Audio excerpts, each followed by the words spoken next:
Hey everyone, welcome back to DWeb Decoded, a podcast by Filecoin Foundation exploring the intersection of blockchain and the data economy. I'm your host, Aaron Stanley, and today I'm joined by Brian Conley, who's co-founder of Fasila, which is dedicated to empowering, training, and supporting grassroots journalists around the world. Brian, it's great to have you here. It's great to be here, Aaron. Thanks for having me. Happy to talk to you today. Awesome. Well, to start off, why don't you give us kind of the quick summary of like what is Fasila? Like, what are you guys all about? What are you trying to do? Yeah. So Fasila is a relatively new organization. We started in 2020. Prior to that, for a long time, I'd run an organization called Small World News, and we do pretty similar stuff. Small World News had like more of a focus on like specifically journalism. With Fasila, we're trying to like look more at storytelling, which is like mostly journalism, but then also has like an element of advocacy, an element of like education. So we teach journalists, we teach storytelling, we run various projects, but then we also do training around like advocacy, campaign strategy, and then even like education around certain like democracy and governance and like civic engagement kind of topics.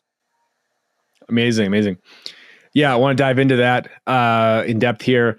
But to start off, maybe let's start with you personally. Like you've had like a pretty phenomenal career researching your before the show. I was like, wow, this guy's done a lot of stuff.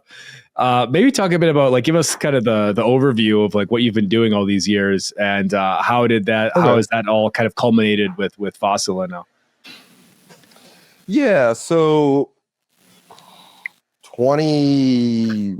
more than 25 years ago now, I started getting into like film and like video productions where I studied in college. And I actually talked myself into a job teaching the AV team how to like properly record events, because the recording, they did a recording of a play that I was in. I was so excited to bring it home and show my family. And it was just unwatchable. It was like, why does this tape even exist? Like, it's literally like a waste of plastic, like it was just not anything.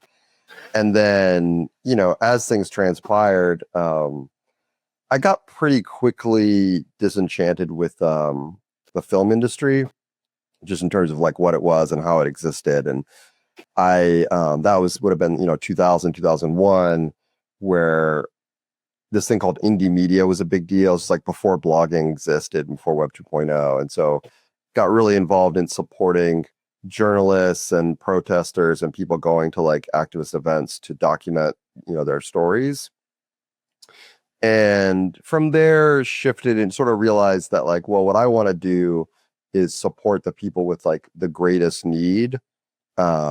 And so since 2005, I've been traveling all over the world, mostly to conflict zones, but also to, developing countries, low-income countries, and, doing training and capacity building for the media, in, I don't know, easily 2 or 3 dozen countries at this point. Oh, amazing. And so the idea here is really just finding these folks who are, whether they be activists or journalists or just folks who are interested in kind of telling the story of what's going on in their local region, but they may not have necessarily like the know-how or the technical skills or whatever it might be that they need to actually, do that, accomplish that objective. Maybe give us a bit more color on just like what types of training you're giving these folks and what kind of the, what was the end goal of some of those trainings? Yeah. So right now we have like 2 major projects. One is a project that, you guys are supporting us with in Afghanistan. And in that case, like we're basically running a media agency. We sort of saw that there weren't agencies that made sense to support, in terms of like either they weren't doing the kind of reporting that we thought needed to be done, or they just don't have the staffing, or, various things. And so we sort of saw this gap in coverage of Afghanistan on what we call human-centered storytelling, where the idea is like, whatever the story is, you have to find like an individual person through whose like experience, right? So when you think about Afghanistan, right, like there's been lots of coverage of bombings and terrorism and the Taliban and this kind of stuff. And like we might do a story about that, but we would only do a story about that if so for example, there was a school that got bombed like two and a half years ago now, and one of the reporters wanted to do something about it and said, well, if you can find a child or a teacher who is affected, or like a family that doesn't want to send their kid to school anymore, like this kind of thing, because we're more interested in like the impact of what happened rather than like what happened like in this exact moment. Like it doesn't really make sense to us. Like it's more, there's other stuff. And it's not even that like we don't think that that's valuable. It's just literally what everyone else is doing. Right. Whereas like I'm pretty sure that we're still the only agency in all of Afghanistan that's regularly producing human interest stories. And then in particular, we focus on the provinces and rural areas, which is where most of Afghanistan lives, but where very like few Afghan voices are heard from. Got it. So, and then on the other side, just quickly, the other thing that we're doing is in Sudan, we're actually training local journalists and like community activists to identify hate speech and misinformation, disinformation, and even like construct like counter narratives and campaigns to kind of raise awareness around the actual facts and kind of confront hate speech.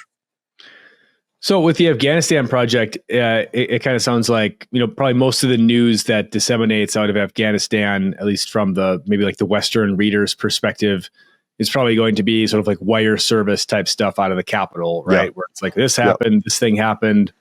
There was like an election, there was an attack, there was whatever happened, and it's kind of like a Reuters or AP, wire service type write up. That's exactly. Not exactly. It's sort of fit for like broad consumption, but like kind of quick and dirty what happened, but doesn't really tell you kind of the human interest side of that. Yeah. And I mean, I think it's a combination of things, right? Like it's really hard to like do more than that. Right. And so like convenience is an aspect. The question of like, what does the audience actually want is an aspect. And then there's, like a bigger thing, which I think is like, are we doing this to like extract knowledge from this community? Be like, okay, now we know what's happening here, so we can make decisions for like our business interest or our political interest or what have you, right? Or even like nonprofits, like where do we want to put grants and funding? But rarely does that go both ways. Like rarely is there actually a discussion with the local community. And like, I think it's fair to say that to some extent that's hard because those institutions don't exist locally. And so like, I suspect that there's an element of Orientalism and an element of like sort of internalized prejudice about like people from low income countries. But what I can work on is help make it possible that other content exists. So at least that piece of being like, hey, we're doing our best. I can be like, well, are you? Because like, look at this thing that we just, and we've been doing that forever. I mean, like in Iraq, like we did a story that, I remember many years ago, CNN did this kind of puff piece about this teenager who like was like, by day, Abdullah goes to high school. By night, he fights Al Qaeda, and it was like these like shots of like at night, like him by candlelight doing his homework and, kind of this whole big thing. And it's like, you realize that guy's a child soldier, right? Like you just did a puff piece about the Americans, like giving money to hire child soldiers. Like that's what that is. And so our response was to go and find like 4 child soldiers from different backgrounds and talk to them and kind of like show their story, Yeah, sorry. I guess I shouldn't be laughing about it. It's not a. I mean, it's a pretty serious thing, but just you kind of have to some extent. But it's a pretty serious matter. But like, but I think even to defend the position of maybe the foreign journalists, I guess, who are covering some of these areas. I think these they're folks who are like they're limited. What like their mandate is fairly limited as far as like what they're there to do. It's like, okay, right. like especially if you're in there, you're a correspondent in like wartime Iraq. It's like you're probably not going to be leaving the like embassy compound. Yeah. Right. or if like wartime Afghanistan, you're not going to be like roaming around Kabul, interviewing people just randomly, right? It's probably everything. Right. All the Or you information. might be in Kabul, but you're not going to go to, Ghazni or like, you Yeah. might maybe take a couple trips to Kandahar or Herat or to like, the other big cities. But like most of what happens in Afghanistan is in like the valleys and the like, rural villages and such. Yeah. Yeah. So it's like the mandate that these people have is not to go and cover like what's happening in these, Right. rural towns that are maybe perhaps like inconsequential for the purposes of like they're there to report about certain things, not necessarily these other things, basically. Yeah. And then what you guys are doing is trying to kind of fill in the gaps of, okay, like this isn't the type of stuff that's going to make like the front page New York Times, but this the is narrative, right? Yeah. Change the narrative about like what is possible and what can be accessed, and then let the audience decide like, am I right? Is what are we producing is more interesting or valuable to you, or maybe it's not. I don't know. Yeah. I mean, in Afghanistan, like we've actually had this really interesting situation where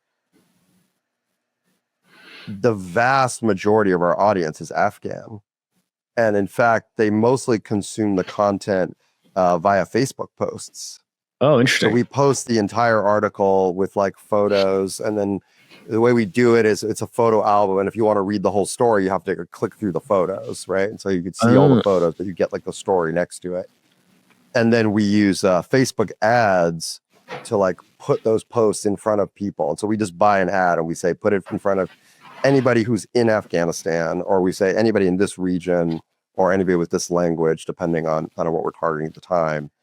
And, at one point we had a pretty like regular audience of about 1 million people in Afghanistan.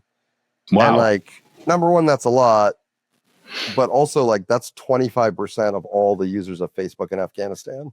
So it's like a lot, Yeah, pretty good. And I think something like 95% have seen at least one of our stories, Wow. And that was giving me my next question. Actually, it's like who is maybe like the intended recipients of some of this content, or the intended readers, right? And it sounds like it sounds like the local people are the ones who end up consuming a lot of this. And I guess the question I mean would be like, what other ways do people have of? I mean, are you filling a gap in terms of like there's just not that much there's nobody else that's really like creating this type of content? Like what other sources of news or content like this would people have in a region like this?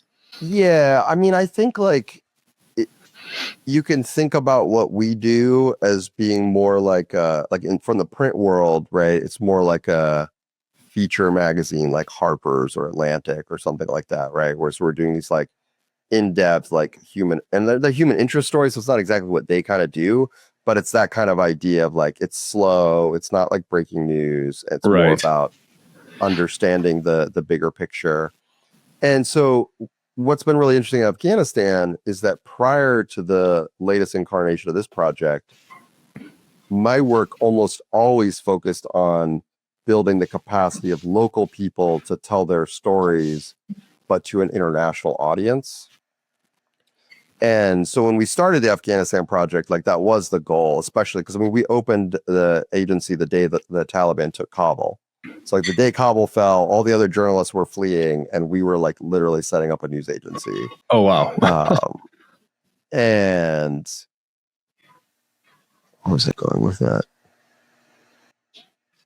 Yeah. So at the time, it was just like, what can we do to get like, real live images out of Kabul rather than just like whatever is randomly being reported? Like, is that really what's happening? Let's show people, especially because there was a lot of like chaos in the streets, and it was like, actually, that's not what's happening, like according to local people, Right. But then, as time has gone on, I think after about 2 years, so we started that project in August of 2021. So we're coming up on the 4-year anniversary. About 2 years in, we realized that like funding wise, it was hard to get money. And so we're trying to figure where to cut costs, also where to like cut like our, time and this kind of stuff.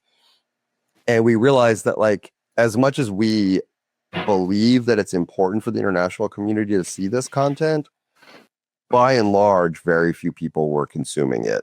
except in Afghanistan. And in Afghanistan, they're consuming it in one of the local languages. So usually either Dari or Pashto. And we're already writing the stories in those languages. So we don't have to do another step before we publish them. And so if those are the people who are mostly reading it, it just became a natural thing. And then I think, another thing that has happened over the last 20 years is that, the ubiquity and accessibility of mobile phones and the internet and, these kind of online media stuff has just exploded in developing countries and low income countries, right? And so, we have people who, like, we had somebody commented on a story who is a farmer in some like rural village, and he was like, you guys are the first time no journalist has ever come to our village except somebody from your team. And now, like, I've been reading your stories like on my phone and I'm so excited. And we're like, wow, okay, crazy. I do think that it's valuable for the international community. And my dream is that, I don't know if it's 5 years, 10 years, 20 years, but that we actually have a sort of international network of like local media agencies, driven by the local teams, but then with a translation element built in, whether that's like everybody having a local translator who translates to English, or whether, that becomes an AI tool, because like the AI translation is just like getting so good and so much better than like Google Translate has ever been, for example. So in that world, it's not that hard to see a future where you don't need to have the AP or the Reuters to get that wire service content. You can get it like directly from the local reporters, right? And then, what we might see is that, if somebody's working on, reporting about drought in Ethiopia and how that's affecting their local community, they might find that a story from Afghanistan about the drought there, especially when we're focusing on solutions and more like what are creative ways to like solve these problems that also might apply to you because your income situation is similar, your climate situation is similar.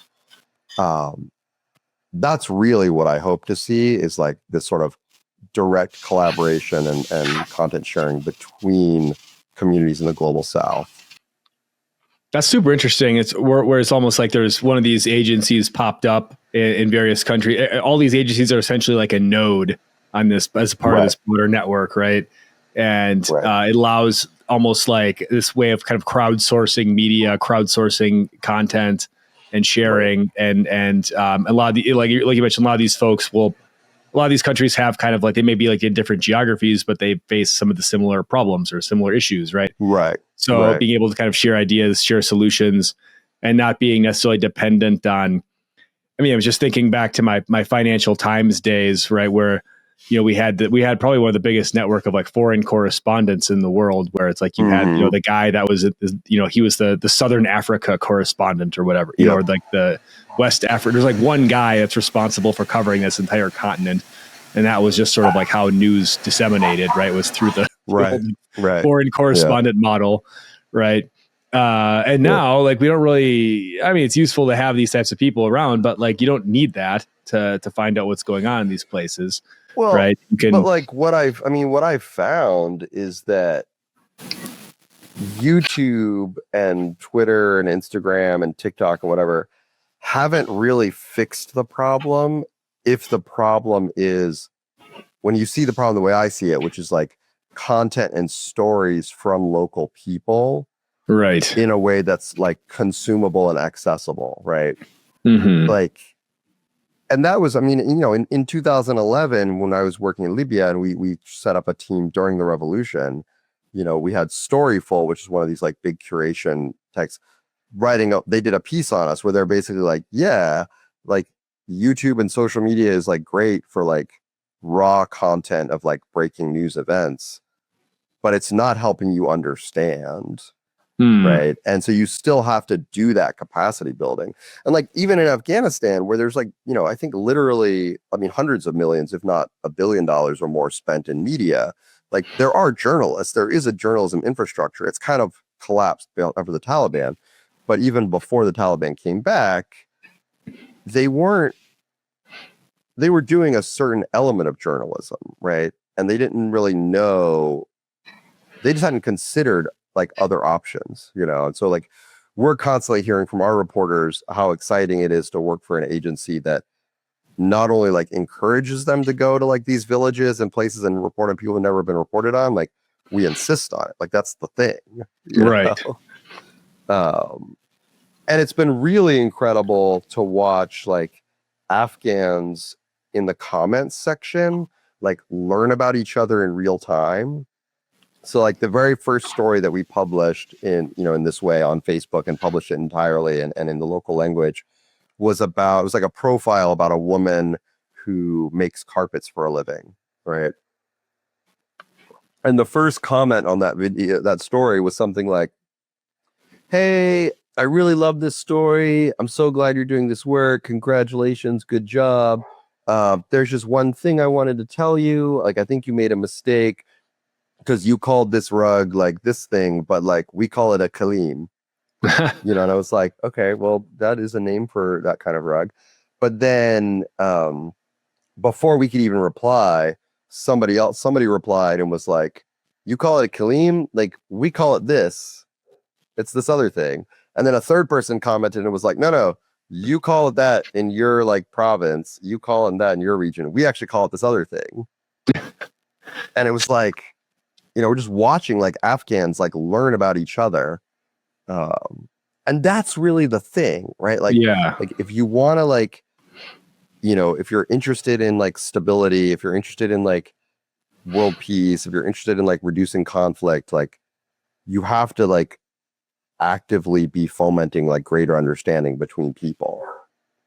And Yeah. like, Yeah. that's not a thing that comes naturally to us, right? As humans, like we tend to like retreat to our biases unless we're sort of forced, you know, to see this other stuff. And so we've kind of seen ourselves, at least that's how I see it. I think the team generally agrees, but for me, like I see Alive in Afghanistan as really like forcing Afghans to learn about each other despite themselves. Yeah.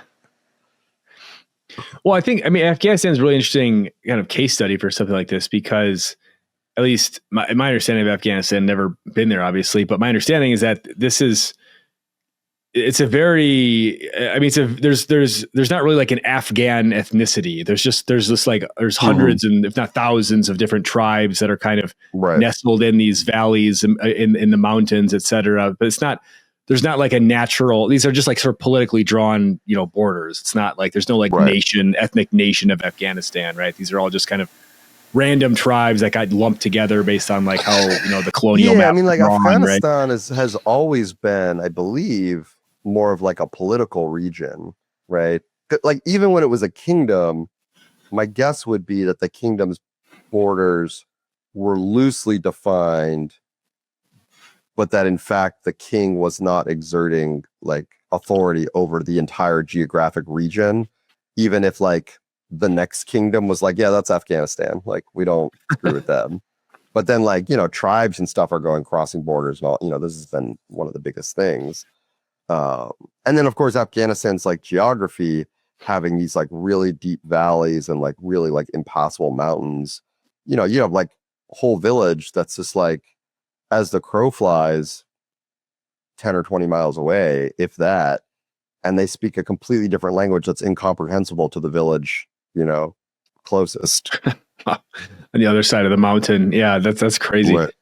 Well, let's chat a bit about what you guys are doing with Filecoin and specifically with Filecoin Foundation, and if you know I know we're partnering to do some preservation work for some of this content that your folks on the ground are creating, and we'd love to maybe outline a bit just what that partnership looks like, and maybe importantly, like why is this something that's necessary? Like why is like preservation? I mean, we like to say around here like this idea that like digitization is not preservation, right? Like just because you digitize something, right, doesn't mean it's being preserved in any way, right? So we'd love for you to maybe kind of talk a bit about like what does that problem mean to you, and then you know what does this partnership look like? Yeah, so you know, part of where this like originally started was we were thinking about like archiving and preservation, and so 10 or maybe even 12 or 13 years ago, this incident happened. So 2005 to 2009, I was running Alive in Baghdad, which was a weekly news and documentary program from Iraq. And all the stories were published, and they provide a really, I think, really interesting vignette on like a period of time in Iraq, because of like it was all different human interest stories. Some of them were like more political and newsy, some of them less so. And I just kind of expected that content would always be there. And we had been told by the blip.tv, which is our original hosting service, that was their plan, even when they got bought, that they like kind of had built into their contract. But those things are hard to maintain over time. And so one day we just found that everything was gone from the internet. Like all of the content that had been on Blip TV was just gone. Oh, wow. And on the one hand, it's like you can just say, well, just repost it to YouTube. And it's like, well, we can do that, but what's to stop it from being gone again, in the future, right? And then not only that, we had this other dream that we could publish, as long as there wasn't a security concern or safety concern, that we could publish all of the raw content, so that anybody in the world who wanted to make a story or wanted to do, video, or had like, or maybe even like art projects, music videos, whatever, could use this content. Because our perspective is like, we published our story, but I'm not here to be in an extractive industry, right? I'm not here to like go to a community, take your stories, get my benefit about it, and leave, right? I'd much rather see people remixing the content using this kind of thing. So we started this new agency in Afghanistan. And so what we realized is like, well, that's also going to be a challenge for Afghanistan. There's less content. It's a little easier to manage as like a starting project. And so we're doing this pilot with Filecoin, where we are getting, I believe it's 32 stories from Afghanistan, I think mostly about women and education, just because we had to like pick something to narrow the focus. And we'll be posting all of those stories and then all of the raw content. So like literally like every second of video, every photo, under a Creative Commons non-commercial license, so that anybody can use them. Okay. And then basically what that means is that now in perpetuity, or ideally, obviously it's not 100% of a fix, not only will the stories exist with the source material, but all the additional material, like interview clips we didn't use, photos we didn't use, this kind of stuff will be there. And we're actively putting it out there to share it with other people, to say, no, go and use this, do what you want with it, Right. Will people do that? I don't know. I think that's one of the things that like technologists like often overlook, is that you still need something to inspire the use, to encourage the use, to build a community around it, to like encourage that. Sometimes it happens organically, but I think that's much rarer than we'd like to believe. And that like it is generally possible with like a certain focus to instigate that and inspire it on your own. So we'll see, we'll see. Will people use it? I don't know. And we're still trying to think about like what interventions we want to do, where we want to encourage its use, where we want to make people aware, hey, there's now, 30 hours of raw content from all over Afghanistan, That's super interesting. Yeah, I guess that's kind of, it's kind of like a chicken and egg problem, right? Like, hey, here's 30 hours of content, do your thing with it. But like, what's what's to induce people to go in and start like creating their own clips or creating their own whatever out of that, right? There needs to be some kind of catalyzing factor there that gets people excited about that, right? Because like if the content is not being created, like it's not just that the content's not being archived. In a lot of places, the story is just not being told. Right. Like you look at like Ethiopia, where every province speaks its own language. For the most part, the only local media in the local language in any of these provinces is a state-run radio station that produces content in their language. Okay. And so I'll tell you what, like, there's got to be a market for at least one independent alternative in your language, you know? Something that's not state propaganda, right? Right. You think people would be open to that. But it's like, where do you get started? Because you have to like prove it. You have to get somebody to recognize it and say, okay, I want to put some money up for that, and then see what you can do. Especially in this world where there's so much talk of like, well, we can just go on TikTok and YouTube and Twitter, and, you know, we can get the content. We don't need, you know, we're going to get enough of what we need. And it's like, well, you're getting enough of what you need because you've already narrowed your vision of like what you should be doing. You know? Right. I mean, do you see that as maybe like the biggest, I don't want to say like threat or like competitor. I'm kind of grasping for the right word here, but do you see maybe like I mean, I'm spending a lot of time in Brazil lately, last couple of years, just with some family down here. And I've noticed that like the population, just like people love Instagram here, right? People get most of their information, their news, everything. Anytime somebody's just like randomly on their phone, they're like always scrolling it through Instagram, right? It's kind of created this, I want my news in like a 30-40 second soundbite kind of thing. And I feel like that's maybe had a bit of an impact on just people being able to appreciate some of this, maybe like longer form type. It's more of just like it's the dopamine hit. It's not journalism. Right. It's not like, I mean, do you see that might be maybe the biggest competition is just, people have these phones, they have Instagram, they have TikTok, they have whatever, and they're just going to kind of go toward whatever gives them kind of the quickest hit of what they're looking for versus. Yeah. I mean, I think people are looking for what they need when they realize they need it, you know, and sometimes you can put things out that people won't realize they need, but they saw and they're like, oh, I want to know more about this. I think we're kind of like trying to lean for that. I also would say like, I don't think there's anything about Instagram or really any social media that makes it inherently like not approachable from like journalism and documentary, right? But they're all work slightly different. And since we don't like run the platform, we have to kind of learn what seems to be working, and we have to test things, and in prior to this Afghanistan project, most of my focus has been on video stories, but video stories would be far less consumable in Afghanistan just because of the access to internet and data and whatnot. And so it's become a like photo print with some video clips. Got it. But I do think that like, we've been debating that, like, should we be on TikTok? Should we be on Instagram? Like we publish some content to Instagram, but it's not like our focus is making the content work well in Facebook and distributing it on Facebook. I think at some point we'll either expand or potentially shift.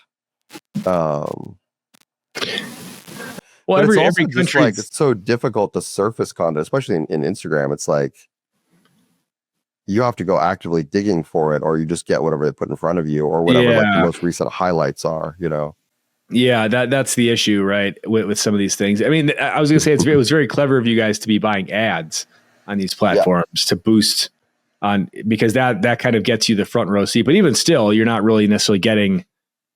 There's no guarantee that it's getting to the people you want it to get to, but it's much higher probability. Right. Well, in our case, like when we're just targeting, we're just like literally, let's just pay to put it in front of Afghans, and it's like, it would be great if we could figure out how to target Afghans like in neighboring countries. That has been a lot less successful. We sort of figure out we can target them based on their language, but like that depends on the settings they have set up and depends on how it's all working in the like, internal side. Whereas if it's just like, are they within the geographic boundaries of this area?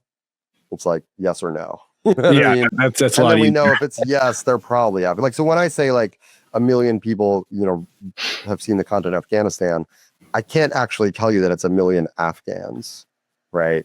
1 million people, it's 1 million people with smartphones that have with the smartphones and within the geographic boundaries. And we know that according to Facebook, they have 4 million users actively in Afghanistan. But those could be aid workers, those could be foreigners like Pakistan who are there for work or whatever. Right? It's literally just, Sure. fighting in Afghanistan. And then, there are other challenges for that too, because so last year we did a short-lived project in Sudan where we produced, there's like 10 or 15 stories, I think. And we had the plan to do the same thing, target people inside Sudan with these stories so that we know they'd see them. But because of the way the sanctions are defined, there are sanctions against the government of Sudan and various parties. Because of that, you literally cannot buy any ads within the geographic region of Sudan. Oh, really? Like Facebook just doesn't let you do it. And it's like, well, why? Like, I'm American. I have an American company. I'm sitting in America. If I want to buy an ad and just put it in front of a Sudanese person who's in Sudan, who is that hurting? Right. And there may be something that I'm not aware of, but I'm pretty sure it's just like breadth of vision and technicalities. Like they used a big hammer rather than a scalpel.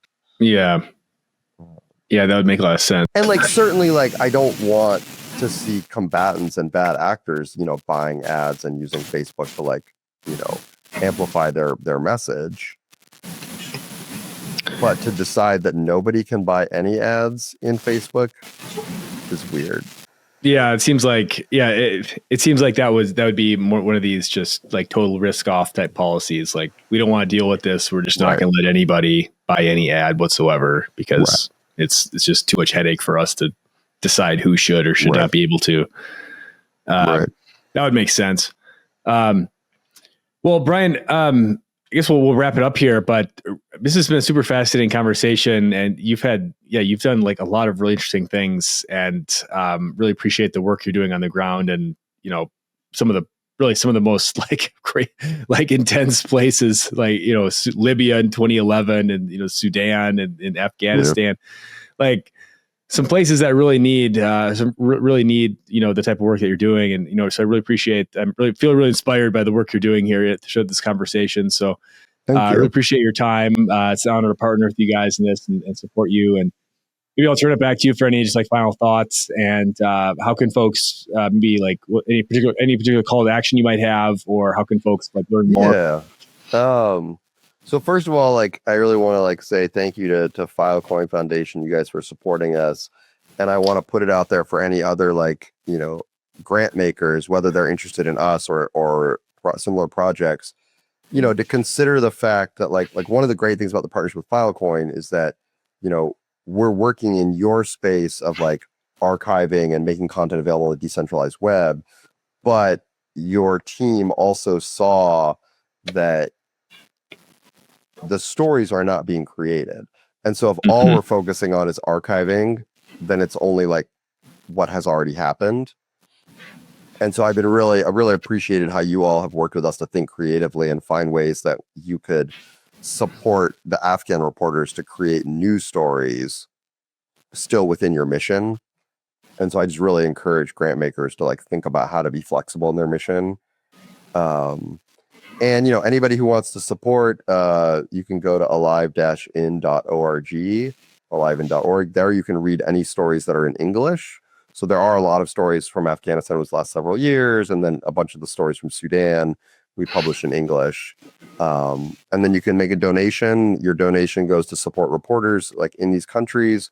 I should also state that our team in Afghanistan is a majority female reporters, and it's majority reporters living in marginalized areas and provinces, not in the big cities. So, please think about it. Come help. We're trying to keep journalism alive there.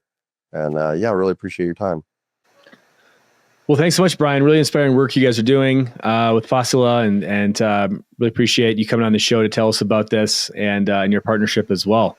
So, for sure. Thank you. So thanks again, and thanks everyone for watching, and we'll see you next time on DWeb Decoded.